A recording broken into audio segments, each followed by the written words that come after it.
नमस्कार दोस्तों, मैं प्रदीप दुबे।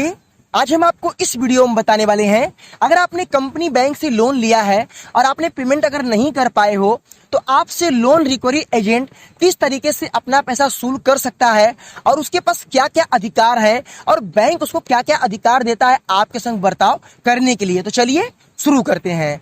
दोस्तों, जब भी आप डिफॉल्टर बनते हैं या आप टाइमली पेमेंट नहीं कर पाते हो, कोई रीजन से, कोई कारण से, आपके घर में कोई प्रॉब्लम है, आपकी जॉब चली गई है, तो बैंक क्या करता है कि पहले तो अपने पास से कॉल करवाएगा अपने लैंडलाइन नंबर से और आपसे कॉल करके EMI पेड करने के लिए बोलेगा।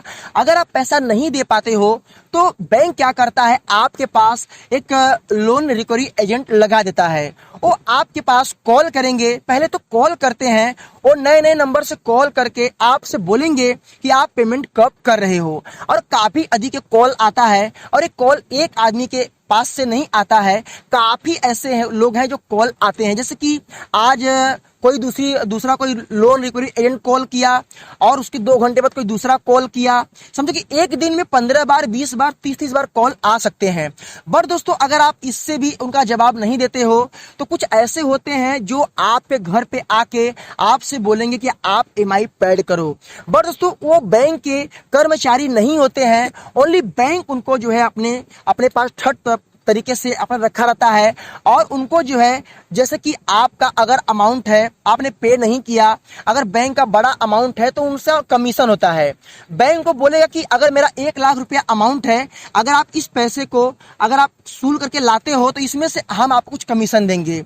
इस तरह से दोस्तों वो रिकवरी करते हैं। और दोस्तों, उनके पास अधिकार सिर्फ इतना होता है, वो आपसे आकर प्यार से बोल सकें कि आप जो है बैंक का पैसा पे कर दो, और आपसे वो हाथापाई या मारपीट करने का अधिकार उनके पास नहीं होता है। दोस्तों, एक कोर्ट ने भी अधिकार नहीं दिया है। आपको पता है कि 2011 के तहत कोई भी लोन रिकवरी एजेंट या बैंक कंपनी किसी पर्सन से हार्ड रिकवरी नहीं कर सकती है, क्योंकि अगर पर्सन ने लोन लिया है, अगर बैंक और कंपनी के पास अगर वो तरीके हैं, लीगल तरीके हैं, तो लीगल तरीके से वो पैसा ले सकती है। बट किसी पर्सन से हाथापाई या मारपीट करने का अधिकार नहीं है। बट दोस्तों, कुछ कंपनियां ऐसी हैं, जैसे कि मोबाइल एप्लीकेशन हो गया, Bajaj Finserv home credit card first, कुछ कंपनियां ऐसी हैं जो पैसा लेने के लिए धमकी देती हैं, डराती हैं। तो मैं आपको एक ही विनती करूंगा, कभी आप इनसे डरना मत, क्योंकि दोस्तों ये जो है ओनली बैंक की तरफ से एक पार्टनरशिप में, एक कमीशन के रूप में रखे रहते हैं। जैसे कि आप मेरा इतना पैसा वापस करवाओ, मैं आपको इतना दूंगा, यही सिस्टम रहता है। बट कभी भी अगर आपसे एक गाली गलौज करते हैं या आपका कॉलर धरते हैं या आपको मारने की बात करते हैं, तो आप दोस्तों उसी समय आप जो है 100 नंबर पे कॉल करके आप डायरेक्टली बोल सकते हो कि ये पर्सन हमारे घर पे आके हमारे द्वार पे चढ़ के मारने की बात करता है, हमारा कॉलर पकड़ता है और ऐसी सी बात करता है। देखिए, तो लोन अगर आप ले रहे हो तो लोन पे करने का अधिकार आपका पूरा है, किसी का पैसा बेईमानी करना गलत है। बट दोस्तों, कहीं ये अभी नहीं लिखा है कि आप किसी संग मारपीट करके पैसा अपना वसूल कर सकते हो। अगर दोस्तों कोई भी लोन रिकवरी एजेंट अगर ऐसा बर्ताव करता है, अगर आप संग ऐसा हरकत करता है, आपके घर में आके आपके माँ बहन के बीच में आपको बेइज्जत करना, आपको गाली गलौज देना, धमकी देना, मारने की बात करना, ऐसी वैसी हरकत करना, आपके फैमिली मेंबर के कॉन्टेक्ट नंबर पे कॉल करके आपको हैरेसमेंट करना, परेशान करना, अगर कोई ऐसा करता है तो आपको उसी समय 100 नंबर पे कॉल करके आपको डायरेक्टली बोलना है कि सर, हमने लोन लिया था और प्रॉब्लम है, हमने कंपनी का पैसा पे नहीं किया, बट हमारे घर पे आके इस तरीके से धमकी देना, मारपीट करना, ये लोन रिकवरी एजेंट कर रहा है। तो उनके खिलाफ एक्शन होगा और कंपनी भी उनको ये अधिकार नहीं देती है। बट वो पैसा लेने के लिए, अपना जो उनका कमीशन रहता है उसको पाने के लिए वो कुछ नया दिमाग लगाते हैं, हड़काते हैं कि उनका पैसा पे कर दो। दोस्तों, ये सब गलतियां अगर कोई करता है आपके संग तो डरना मत दोस्तों, क्योंकि जो पैसा आपने लिया है वो तो आपको देना है। बट आपसे कोई मार करके ले, झगड़ा करके ले या आपकी जान से मारने की धमकी दे, ये सरासर इलीगल है, ये गलत है।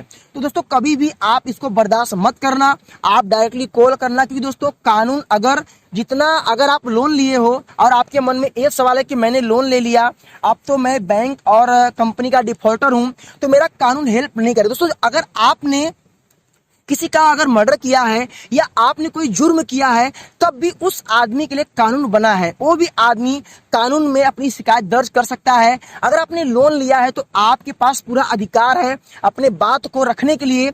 और अगर बैंक ने आपको लोन दिया है, कंपनी ने आपको लोन दिया है, तो उसको अधिकार है कानून के पास अपना बात रखने के लिए। दोस्तों, दोनों पक्ष को ये चीजें मिलती है, समानता मिलती है। ऐसा नहीं है कि आपने लोन लिया है तो आपके ऊपर एक्शन होगा, आप पर क्लेम होगा, आप डरो, ऐसा नहीं दोस्तों।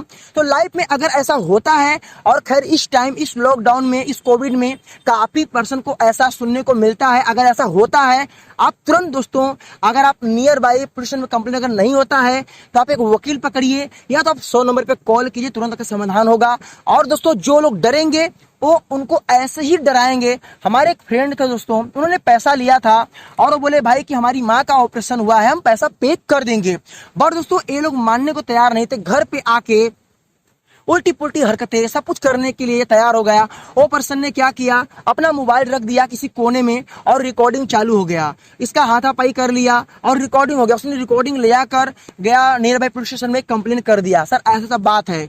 पुलिस बोली हम कंप्लेन नहीं करेंगे, इस पे नहीं होता है। बट वो बोला आप नहीं करोगे तो मैं वकील से बात करवाऊंगा। उसने किया, और जो लोन रिकवरी एजेंट आया था उसके खिलाफ एक्शन हुआ, और फिर बैंक को सेटलमेंट करना पड़ा। उस पर्सन का जो पैसा था उसमें कुछ ही अमाउंट उसको पे करना पड़ा, क्योंकि उसने गलती किया था। दोस्तों, ऐसा नहीं है, तो आप कभी ये सब गलतियों से डरना मत। अगर आप दोस्तों सही हो और आपकी सोच सही है तो लाइफ में आप हमेशा आगे बढ़ोगे, और कभी अपने मन में टेंशन तनाव लेके मत बैठना। बट दोस्तों, मेरा आपसे रिक्वेस्ट है, किसी का पैसा बेईमानी करना गलत है, अपराध है। पैसा आज नहीं है तो कल देने की कोशिश करना, पर किसी का पैसा बेईमानी मत करना। तो बस इतना ही करना था। तो अगर ये वीडियो आपको अच्छी लगी तो प्लीज लाइक करना, शेयर करना। मन में कोई भी सवाल है तो कमेंट करना। फिर मिलेंगे नए वीडियो के साथ, तब तक के लिए जय हिंद, वंदे मातरम।